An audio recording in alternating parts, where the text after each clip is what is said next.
அனைவருக்கும் வணக்கம். Welcome to TNPSC TNU service preparation. நம்ம இன்றைக்கி டிஎன்பிஎஸ்சிக்கு ஒரு வகுப்பு பார்க்க போகிறோம். என்ன வகுப்புன்னு பார்த்திங்க அப்படின்னா, பகுதி ஆண் சொல்லக்கூடிய இலக்கியம் அதிலிருந்து திருக்குறள். ஆல்ரெடி பார்த்திங்கன்னா 14 கீழ்க்கணக்கு நூல்களில் நம்ம நாலடியார், நான்மணிக்கடிகை, இன்னா 40, இனியவை 40 எல்லாம் சேர்த்து போட்டாச்சு. அடுத்து பார்த்திங்கன்னா 5வது நூலான திருக்குறளை பற்றி பார்க்க போகிறோம். ஆல்ரெடி பார்த்திங்க அப்படின்னா திருக்குறளை பற்றி நம்ம ஆல்ரெடி ஒரு வீடியோ போட்டிருப்போம், செக் பண்ணி பாருங்கள். 4 பகுதிகள் போட்டிருப்போம், ஓகேவா? அதில் பார்த்திங்க அப்படின்னா முக்கியமான டீட்டெயில் கொடுத்துருப்பேன். இதில் பார்த்திங்க அப்படின்னா 14 கீழ்க்கணக்கு நூல் சார்பாக இருக்கக்கூடிய முக்கியமான நூலுக்கு வினாக்களை தான் பார்க்க போகிறோம். ஸோ வாங்க நம்ம வீடியோக்குள்ளே போயிடலாம். அதுக்கு முன்னாடி நம்ம சேனலை சப்ஸ்கிரைப் பண்ணாமல் பார்த்துட்டு சப்ஸ்கிரைப் பண்ணிட்டு வீடியோ பாருங்கள். குரூப் 4 படிக்கிறவங்களோட ஃப்ரெண்டுக்கு இந்த வீடியோ மேக்ஸிமம் ஷேர் பண்ணி விடுங்க, ஓகேவா? ஸோ முதல்ல பாருங்கள், திருக்குறளை பற்றி ஆல்ரெடி போட்டதுனால உங்களுக்கு கொஸ்டின் மட்டும் விறுவிறு முடிச்சு ஒரே வகுப்பில் முடிச்சிடறோம், ஓகேவா? ஸோ திருக்குறளோட ஆசிரியர் யார் பார்த்தீங்கன்னா திருவள்ளுவர், எல்லாம் தெரிஞ்சிருக்கும். அது பார்த்திங்க அப்படின்னா குறள் வெண்பா அப்படிங்கிற பாவகையால் இயற்றப்பட்டது எது? திருக்குறள், ஓகேவா? ஸோ வெண்பா அப்படிங்கிறது பார்த்திங்கன்னா எல்லாருக்கும் தெரிஞ்சிருக்கும் மேக்ஸிமம். குறள் வெண்பா அப்படின்னா 2 அடி படக்கூடிய குறள் வெண்பால் இயற்றக்கூடியதான் இந்த திருக்குறள். அடுத்து பார்த்திங்க அப்படின்னா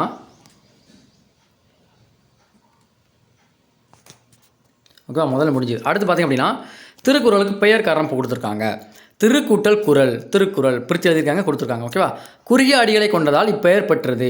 திருக்குறள் என்பது அடையெடுத்த கருவியாகு பெயர், ஓகேவா? ஸோ அதாவது குறுகிய அடிகள்னால் மேலே 4 அடிகளும் கீழே 3 அடிகள் இருக்கும், ஓகேவா? ஸோ இப்படி குறுகிய அடிகளில் ஒரு நல்ல கருத்தை சொல்வதனால பார்த்திங்கன்னா இதுக்கு திருக்குறள் அப்படிங்கிறது பெயரப்பட்டிருக்குது. திருக்குறள் பார்த்திங்கன்னா ஒரு அடையெடுத்த கருவியாகு பெயர் அப்படின்னு சொல்லக்கூடிய ஒரு ஆகு பெயரில் இயற்றப்பட்ட ஒரு நூல். இப்போ பெயர் காரணம் அப்படிங்கிறது முடிஞ்சிருச்சு.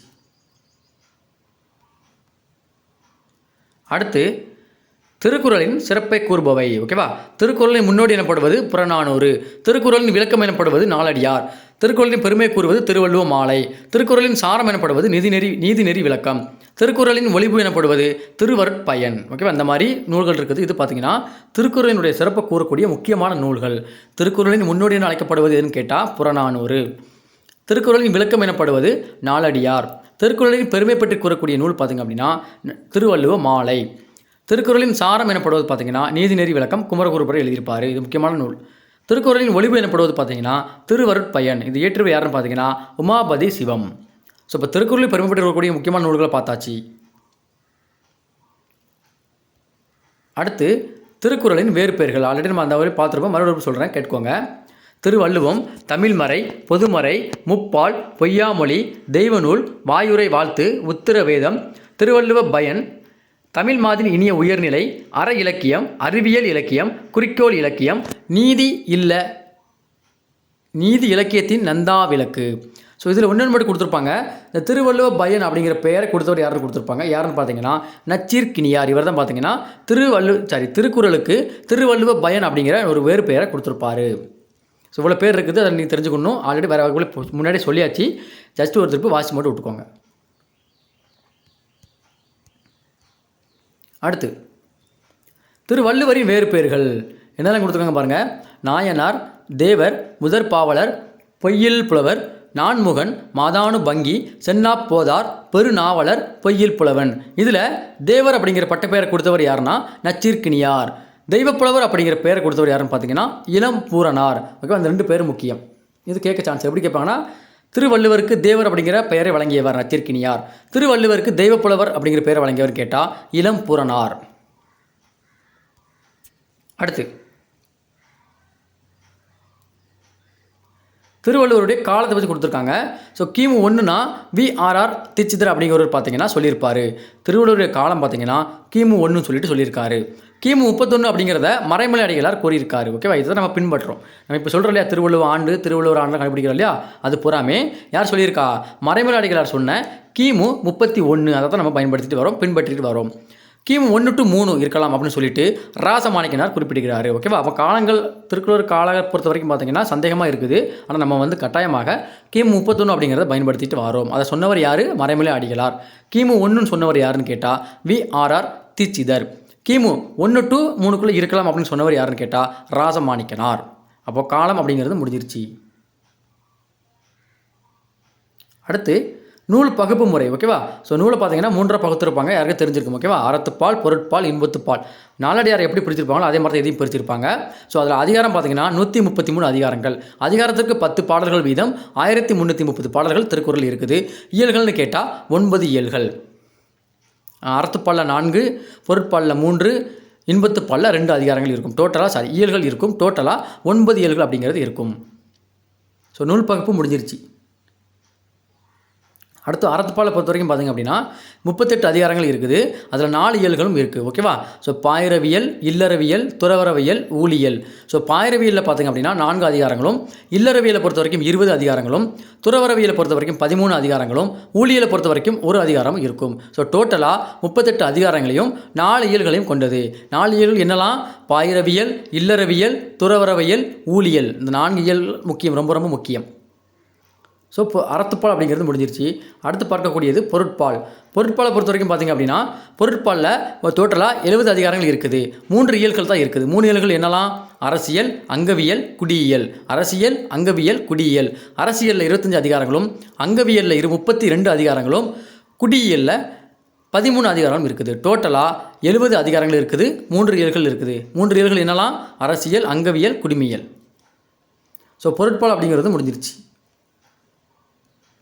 அடுத்து இன்பத்துப்பால். இன்பத்துப்பாலை பொறுத்த வரைக்கும் பார்த்தீங்கன்னா 2 இயல்கள் தான் இருக்குது. 25 அதிகாரங்கள் இருக்குது. களவியலில் 7 அதிகாரங்களும், கற்பியலில் 18 அதிகாரங்கள் இருக்குது. ஓகேவா? திருக்குறளை பொறுத்த வரைக்கும் இன்பத்துப்பால் அப்படிங்கிறது நிறைய பேர் தெரியாத ஒன்று. ஓகேவா? நிறைய பேர் படிச்சிருக்க மாட்டேங்க. படித்த பாருங்க கொஞ்சம் நல்லாயிருக்கும். ஓகேவா? ஸோ களவியலிருந்து 7 அதிகாரங்களும், கற்பியலிருந்து 18 அதிகாரங்களும் இருக்குது. ஒவ்வொரு உரையிலும் கொஞ்சம் சிறப்பாக என்ன சொல்ல, ஒவ்வொரு உரையிலும் ஒவ்வொரு மாதிரி எழுதியிருப்பாங்க. ஓகேவா? உரைகளில் வித்தியாசம் நிறைய இருக்கும். பாருங்கள். அடுத்து திருக்குறளின் உரைகள். திருக்குறளுக்கு உரை எழுதியவர் 10 பேர். யாரெல்லாம்?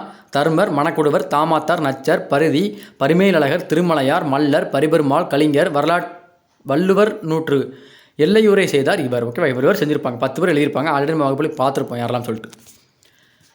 திருக்குறளுக்கு உரை எழுதியவர்கள் காலத்தால் முந்தியவர் தர்மர். ஓகேவா? திருக்குறளுக்கு உரை எழுதியவர்கள் காலத்தால் பிந்தியவர் பரிமேலழகர். அதாவது முன்னாடி எழுதியவர் தர்மர், பின்னாடி எழுதியவர் பார்த்தீங்கன்னா பரிமேலழகர். நாமக்கல் கவிஞர், புலவர் குழந்தை ஆகியோரும் உரை எழுதியுள்ளனர். இங்கே வந்து எதில் பார்த்துருப்பீங்க, என்னது புலவர் குழந்தை இயற்றிய எதுவும் ராவண காவியமா? ஸோ அதில் அவர் சொல்லியிருப்பாங்க இல்லையா, பெரியார் வேண்டுகோளுக்கு இணங்க 25 நாளில் எத்தனை நாள்லையும் ஒன்று எழுதியிருப்பார். திருக்குறளுக்கு உரை எழுதியிருப்பார். யார்? புலவர் குழந்தை. அதாங்க சொல்லியிருக்காங்க, வேறு ஒன்றும் இல்லை. நாமக்கல் கவிஞரும் உரை எழுதியிருக்கான்னு சொல்லி கொடுத்துருக்காங்க, வேறு ஒன்றும் இல்லை. அப்போ உரை அப்படிங்கிறது முடிஞ்சிருச்சு. அடுத்து பார்க்கக்கூடியது திருக்குறளை பற்றிய பொதுவான குறிப்புகள். திருக்குறள் அகரத்தில் தொடங்கி நகரத்தில் முடிகிறது. அதான் அகரமுகத எழுத்தெல்லாம் ஆதிபகவன் முதற்றே உலகு அப்படிங்கிற எழுத்தில் தொடங்கி அப்படிங்கிற எழுத்தில் பார்த்தீங்கன்னா முடியும்னு சொல்லியிருப்பாங்க. அடுத்து சிவசிவ வெண்பா, தினகர வெண்பா, வடமாலை வெண்பா போன்ற பல நூல்கள் திருக்குறளின் பெருமையை பற்றி கூறுகின்றன. நம்ம ஆல்ரெடி பார்த்துருப்போம். அதே மாதிரிலாம் ஒரு சில நூல்களும் பார்த்திங்கன்னா கூறுகிறது. என்ன நூல்களாம்? சிவசிவ வெண்பா, தினகர வெண்பா, வடமலை வெண்பா போன்ற நூல்களும் பார்த்திங்க அப்படின்னா திருக்குறளின் பெருமை கூறுகிறது அப்படின்னு சொல்லியிருக்காங்க. அடுத்து திருக்குறளை முதலில் பதிப்பித்தவர் யாருன்னு பார்த்தீங்கன்னா மலையத்துவன் மகன் ஞானப்பிரகாசம். தஞ்சையில் வெளியிட்டிருப்பார். ஓகேவா? தஞ்சாவூரில் வெளியிட்டிருப்பார். தை 2ஆம் நாள் திருவள்ளுவர் தினம். தை முதல் நாள் பார்த்தீங்கன்னா திருவள்ளுவர் ஆண்டாக கொண்டாடுவோம்.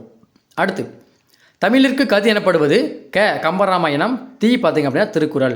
தமிழுக்கு கதி அப்படிங்கிறதுல அப்படிங்கிற எழுத்து கம்பராமாயணத்தையும், தீ அப்படிங்கிற எழுத்து திருக்குறளையும் குறிப்பிடுன்னு சொல்லி சொல்லியிருப்பாங்க.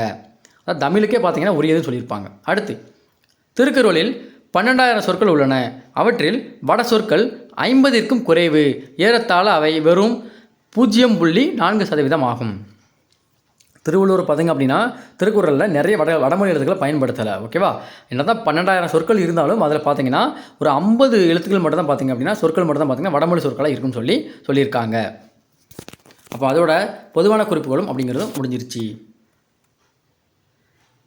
அடுத்து திருக்குறளின் மொழிபெயர்ப்பு. ஓகேவா? என்னென்ன மொழிகள் யாராவது மொழிபெயர்க்காங்க டீட்டெயிலாக பார்க்கலாம். இதிலிருந்து கொஸ்டின் கேட்டுக்கிட்டே கேட்பாங்க. லத்தீன் மொழியில் வீரமா முனிவர் ஆல்ரெடி சொல்லிட்டேன். ஜெர்மன் மொழியில் கிரால் அப்படிங்கிறவர் மொழிபெயர்த்திருக்காரு. ஆங்கிலத்தில் ஜியு போப் மொழிபெயர்த்திருக்காரு.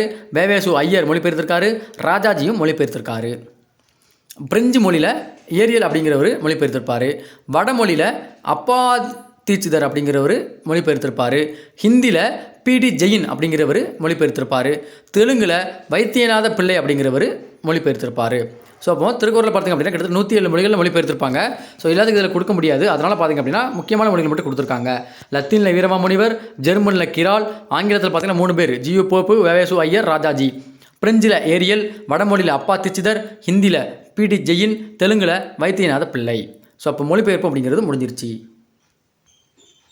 அடுத்து சிறப்பு, திருக்குறளினுடைய சிறப்பு கொடுத்துருக்காங்க, கொஞ்சம் என்னெல்லாம் பார்க்கலாமா? ஸோ முதல்ல பாரதியார் பார்த்திங்க அப்படின்னா வள்ளுவரை பற்றி பாராட்டிருக்காரு. என்ன பாராட்டிருக்காரு? வள்ளுவன் தன்னை உலகிற்கு தந்து மாண்புகழ் கொண்ட தமிழ்நாடு அப்படின்னு பற்றி யாரை? திருவள்ளுவரை பற்றி பாரதியார் புகழ்ந்திருப்பார். ரொம்ப ரொம்ப முக்கியமான வரி. அடுத்து, கம்பனைப் போல் வள்ளுவனைப் போல் இளங்கோவைப் போல் பூமிதனில் யாங்கனும் பிறந்ததில்லை, உண்மை வெறும் புகழ்ச்சி இல்லை என்கிறார். யார்? பாரதி. யாரை சொல்கிறாரு? திருவள்ளுவனை சொல்கிறாரு. கம்பனைப் போல் வள்ளுவனைப் போல், அடுத்து இளங்கோவைப் போல். இளங்கோனா யார்? இளங்கோவடிகள், சிலப்பதிகாரத்தை இயற்றிய இளங்கோவடிகள். பூமிதனில் யாங்கனும் பிறந்ததில்லை, இவங்க 3 பேரை பார்க்கல, யாருமே பூமியில் இன்னும் பிறக்கலை அப்படின்னு சொல்லிட்டு பாரதியார் சொல்லியிருக்காரு.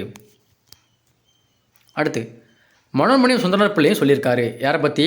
திருவள்ளுவரை பற்றி. வள்ளுவர் செய் திருக்குறளை மறுவர நான் உணர்ந்தார்கள், மறுவர நன்றுணர்ந்தோர்கள் வள்ளுவரோ மனுவாதி ஒரு குலத்துக்கு ஒரு நீதி அப்படின்னு சொல்லி மனோன்மணியம் சுந்தரனார் சொல்லியிருக்காரு. இவர் பார்த்தீங்கன்னா நம்ம தமிழ் தாய் வாழ்த்து பாடலான நீராறும் கடவுள் அப்படி பாடலை பாடியிருப்பார். யார்? இந்த மனோன்மணியம். இவரும் பார்த்தீங்கன்னா திருவள்ளுவர் பற்றி கொஞ்சம் புகழ்ச்சிகளை வச்சிருக்காரு இந்த வரி. அடுத்து பார்த்தீங்கன்னா சுத்தானந்த பாரதியார் பார்த்தீங்க அப்படின்னா திருவள்ளுவர் பற்றி கூறுகிறார். என்ன கூறுகிறாரு? எம்மதம் எவ்வினமும் எந்நாளும் சம்மதம் என்று ஏற்கும் தமிழ் வேதம். அதாவது எந்த மதமும் கிடையாது, எந்த இனத்துக்கும் ஒன்றுன்னு கிடையாது, எந்த நாளும் என்னது, எல்லா நாளும் நீங்கள் படிக்கலாம், எந்த மதமும் சம்மதம் அப்படிங்கிற மாதிரி தான் சொல்லியிருக்காரு. எதை? திருக்குறளை. யார்? சுத்தானந்த பாரதியார். தமிழ் வேதம்ங்கிறது பார்த்தீங்கன்னா திருக்குறளுடைய இன்னொரு பெயர். அடுத்து திருவிக்கவும் கூறியிருக்காரு. என்ன கூறியிருக்காரு? திருக்குறள் ஒரு வகுப்பார்க்கோ, ஒரு மதத்தார்க்கோ, ஒரு நிறத்தார்க்கோ, ஒரு மொழியார்க்கோ, ஒரு நாட்டார்க்கோ உரியதன்று, அது மண்பதைக்கு உலகுக்கு பொது. அதாவது திருக்குறளுங்க பார்த்தீங்கன்னா மேலே சொன்னோம் இல்லையா, ஒரு மதத்துக்கும் கிடையாது, ஒரு இனத்துக்கும் கிடையாது, யாருக்குமே அப்படிங்கிற சொந்தம் கிடையாது. உலகத்தில் நல்ல வழிகளை பின்பற்றி வாழக்கூடிய மனிதர்க்குரியது தான் இந்த திருக்குறள் அப்படின்னு சொல்லிட்டு திருவிக்க கூறியிருக்காரு. திருவிக்கனா யார்? திருவி கல்யாண சுந்தரனார். ஓகேவா? அடுத்து கி. ஆப விஸ்வநாதம் அவர் என்ன சொல்லியிருப்பார்? திருவள்ளுவர் தோன்றியிராவிட்டால் தமிழன் என்னும் ஓர் இனம் இருப்பதற்காக உலகத்தாருக்கு தெரிந்திருக்காது. திருக்குறள் என்னும் ஓர் நூல் தோன்றாவிட்டால் தமிழ் மொழி உலகிற்கு தெரிந்திருக்காது. பாருங்கள், திருக்குறள் முதல்ல திருவள்ளுவர் சொல்லியிருக்காரு. திருவள்ளுவர் தோன்றலைன்னா தமிழன் சொல்லி ஒரு இனம் இருக்குன்னு சொல்லி உலகம் தெரிஞ்சிருக்காது. அதே மாதிரில பார்த்தீங்கன்னா திருக்குறள் தோன்றாமல் போயிருந்தா ஒரு வேளை தமிழ் மொழி அப்படிங்கிற ஒரு மொழி இருக்குன்னு சொல்லி உலகம் தெரிஞ்சுக்க சொல்லி யார் சொல்லியிருக்கா? கி. ஆபே விஸ்வநாதம் கூறியிருக்காரு. அடுத்த பக்கம் இதோட பார்த்திங்க அப்படின்னா திருவள்ளுவர் பற்றிய சிறப்புகளை போய் முடிச்சாச்சு. யாரெல்லாம் சொல்லியிருக்கா? முதல்ல பாரதியார் சொல்லியிருக்காரு, மனோன்மணி சொல்லியிருக்காரு, சுத்தானந்த பாரதி, திருவிக்க, கியாபி சொல்லியிருப்பாங்க. ஓகேவா? அடுத்து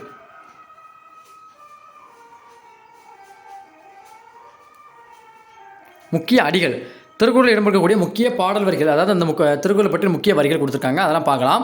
அறத்தான் வருவதே இன்பம், மனத்துக்கண் மாசிலன் ஆகுதல் அறம், திருவேறு தெல்லியதாரலும் வேறு, பெண்ணிற் பொருந்தக்க யாவுள், ஊழிற் பெருவழி யாவுல, முயற்சி திருவினை ஆக்கும், இடுக்கண் வருங்கால் நகுக, கனியிருப்ப காய்கவர்ந்தற்று, அன்பிற்கு உண்டோ அடைக்கும் தாள், ஒருத்தார்க்கு ஒரு நாளை இன்பம். இந்த முக்கியமான திருக்குறளை கொடுத்துருக்காங்க. அதில் முக்கியமான வரிகள் முதல் வரியை மட்டும் கொடுத்துருக்காங்க. ஓகேவா? என்னெல்லாம் கொடுத்துருக்காங்க? அறத்தான் வருவதே இன்பம், மனத்துக்கண் மாசிலன் ஆகுதல் அறம், திருவேறு தெல்லியதாரலும் வேறு, பெண்ணீர் பொருந்தத்தக்க யாவுள், ஊழிற் பெருவழி யாவுல, முயற்சி திருவினை ஆக்கும், இடுக்கண் வருங்கால் நகுக, கனியிருப்ப காய்கவர்ந்தற்று, அன்பிற்கு உண்டோ அடைக்கும் தாள், ஒருத்தார்க்கு ஒரு நாளை இன்பம். இந்த மாதிரி முக்கியமான வரிகளை கொடுத்துருக்காங்க. இதில் திருக்குறளில் உள்ள முக்கியமான வரிகள். ஓகேவா? இதோட பார்த்திங்க அப்படின்னா அற இலக்கியத்தில் பகுதியால் 14 கீழ்கணக்கு நூல்களில் உள்ள திருக்குறள் முடிஞ்சிருச்சு. ஆல்ரெடி நாலடியார், நான்மணிக்கடிகை, இன்னா 40, இனிமே 40 முடிச்சாச்சு. திருக்குறள் முடிச்சாச்சு. அடுத்து பார்த்திங்கன்னா ஒரு நூல் இருக்குது, அதை அடுத்த வகுப்பில் பார்க்கலாம். அது மட்டும் இல்லாமல் பார்த்தீங்கன்னா பகுதி ஆன்னு சொல்லக்கூடிய இலக்கணத்துலையும் போட்டிருக்கிறேன், சொல்லும் பொருளும் போட்டிருக்கிறேன். அடுத்து பார்த்தீங்கன்னா புகழ்பெற்ற நூல் ஆசிரியரும் நூல்களும் பார்க்க போகிறோம். அடுத்து பகுதி ஈன்னு சொல்லக்கூடிய தமிழ் அறிஞர்கள் தமிழ் தொண்டும், அதில் வந்து பார்த்திங்கன்னா நாமக்கல் கவிஞர் நினைக்கிறேன், அதை பார்க்க போகிறோம். உங்களுக்கு கரெக்டாக சிலபஸ் படி கொடுக்க போகிறேன். கரெக்டாக டெஸ்ட்டும் கொடுத்துட்ருக்கிறேன், எழுதி பாருங்கள். உங்களுக்கு பார்த்தீங்கன்னா ரீசெண்டாக பாரதியார் டெஸ்ட் போட்டிருக்கிறேன், அதை நீங்கள் செக் பண்ணி பாருங்கள். ஓகேவா? ஸோ அடுத்து பார்த்தீங்கன்னா நான்மணிக்கடிகை டெஸ்ட் வருது, அதுக்கடுத்து பாரத் தாசனுக்கு வருது, அடுத்து இனிமே 40 இன்னா 40 டெஸ்ட் வருது. இந்த மாதிரி குரூப் 4க்கு free test, free class, free notes யாரும் கொடுக்க மாட்டாங்க, கொடுத்துட்ருக்கிறேன். கரெக்டாக ஃபாலோ பண்ணாலே போதும். குரூப் 4 கிளியர் பண்ணிட்டு போய்கிட்டே இருக்கலாம். குரூப் 4ல் ஃபாரஸ்ட் கார்டு வாட்செல்லாம் ஆட் பண்ணியிருக்காங்க. ஸோ அதனால் என்னது அதுக்கு போகிறவங்களும் இது இப்படி இதை தான் படிக்கணும், வேறு சிலபஸ் தனியாக கிடையாது. ஃபாரஸ்ட் கார்டு வாட்சர் போனாலும் இதை தான் படிக்கணும். ஓகேவா? சிலபஸ் தனியாக கொடுக்கல. ஸோ நான் சொல்கிற மட்டும் ஃபாலோ பண்ணுங்கள். கரெக்டாக ஃபாலோ பண்ணலாம், அடித்து தூக்கிட்டு போயிட்டு இருக்கலாம். ஓகே, 2024 6244 அதில் ஒரு ஆளை நீங்கள் இருக்குன்னு சொல்லி நம்பி படிங்க, கட்டாயம் இருக்கலாம். ஸோ நன்றி, வணக்கம். அடுத்த வீடியோவில் சந்திக்கலாம்.